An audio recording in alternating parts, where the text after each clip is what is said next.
हरे कृष्णा। आप सभी का स्वागत है मेरे कृष्णा डिवोशन चैनल में। आप सभी मेरे कृष्णा डिवोशन चैनल के सभी वीडियो से लाभ प्राप्त कर रहे हैं, ऐसा मेरी आशा है। और भक्ति पथ पर आप सभी इसी प्रकार बढ़ते रहें और मेरे द्वारा नई नई जानकारी आपको भक्ति से रिलेटेड मिलती रहे, ऐसी मेरी शुभकामनाएं सबके साथ। और आज के वीडियो में हम त्रिरात्र तुलसी व्रत की विधि और महिमा जानेंगे। उससे पहले न्यू व्यूअर्स मेरे चैनल को सब्सक्राइब कर लीजिए और नोटिफिकेशन का बटन प्रेस कर लीजिए ताकि आपको भक्ति रिलेटेड सभी वीडियो की नोटिफिकेशन मिल सके। तो चलते हैं त्रिरात्र तुलसी व्रत की विधि और महिमा जानने के लिए।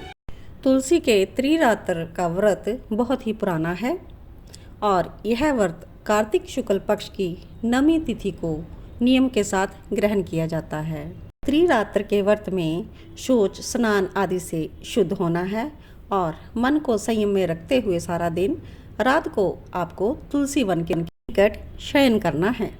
इस व्रत में आपको लक्ष्मी जी और विष्णु जी की प्रतिमा चाहिए होगी और उनके लिए 2 वस्त्र भी तैयार करें, एक पीला वस्त्र और श्वेत वर्ण के वस्त्र। दोनों वस्त्र आप लक्ष्मी जी और विष्णु जी के लिए लेंगे।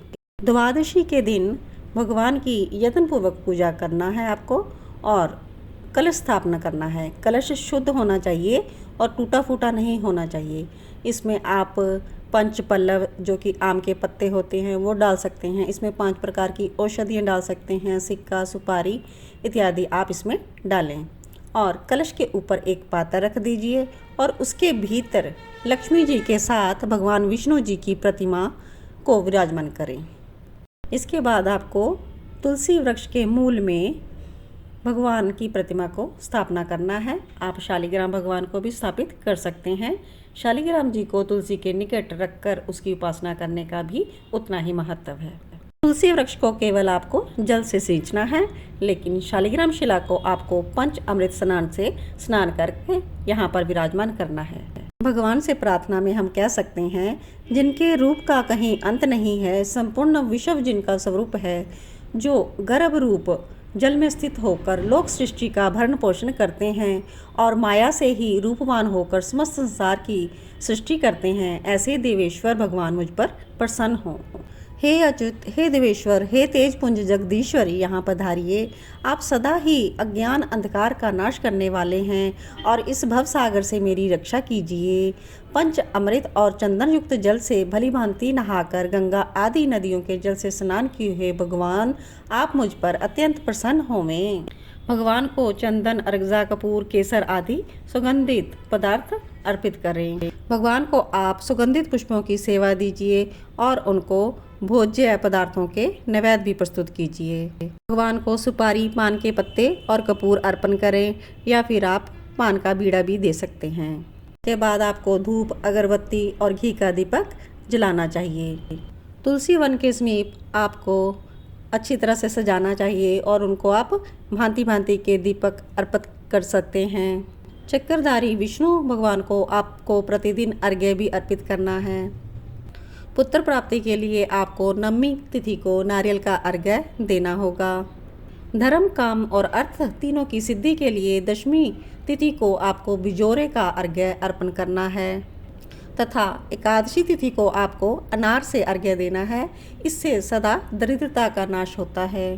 बांस के पात्र में हमें सप्त धान्य रखना है, उसमें 7 फल भी रखने हैं और तुलसी दल, फूल, सुपारी डालकर उस पात्र को वस्त्र से ढकना है और भगवान को उसे अर्पण कर देना है। हे भगवान, आप तुलसी जी के साथ दिए हुए मेरे इस अर्घ्य को ग्रहण करें, आपको नमस्कार है। इसके उपरांत आप भगवान से प्रार्थना कीजिए, हे देवेश्वर, मैंने काम क्रोध से रहित होकर इस व्रत के द्वारा उपवास किया है। हे देवेश, आप ही मेरे शरणदाता हैं। हे जनार्दन, इस व्रत को ग्रहण करके मैंने सब तरह से आपकी पूर्ति की है, लेकिन जो कुछ आपकी पूर्ति में शेष रह गया हो वह आपके प्रसाद से पूर्ण हो जाए। हे कमल नयन, आपको नमस्कार है। जलशाही नारायण, आपको प्रणाम है। केशव, आपके ही प्रसाद से मैंने इस व्रत का अनुष्ठान किया है। अज्ञान अंधकार का विनाश करने वाले केशव, आप इस व्रत से प्रसन्न होकर मुझे ज्ञान की दृष्टि प्रदान करें। और रात में आपको जागरण करना है। भगवान के भजन गाने हैं, किसी पुस्तक का स्वाध्याय करना है या विष्णु सहस्त्र नाम का पाठ आप कर सकते हैं। यानी कि आपको सारी रात्रि प्रभु की महिमा का गायन करना है और अपनी रात्रि का समय व्यतीत करना है।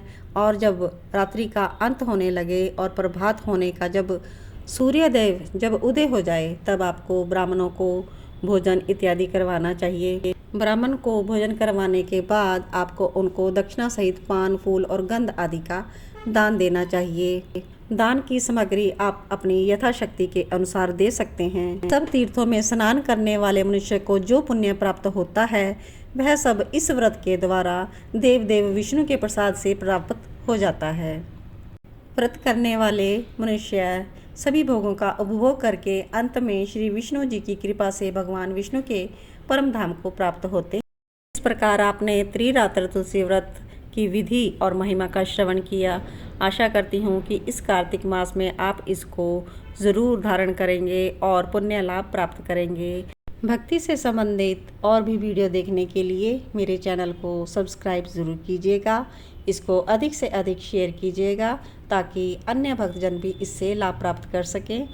नेक्स्ट वीडियो की अपडेट आपको बहुत ही जल्दी मिल जाएगी, तो देखते रहिए मेरे कृष्णा डिवोशन चैनल को। जय श्री कृष्णा, जय श्री राधे। ओम नमो भगवते वासुदेवाय, कृष्णाय गोविंदाय नमो नमः।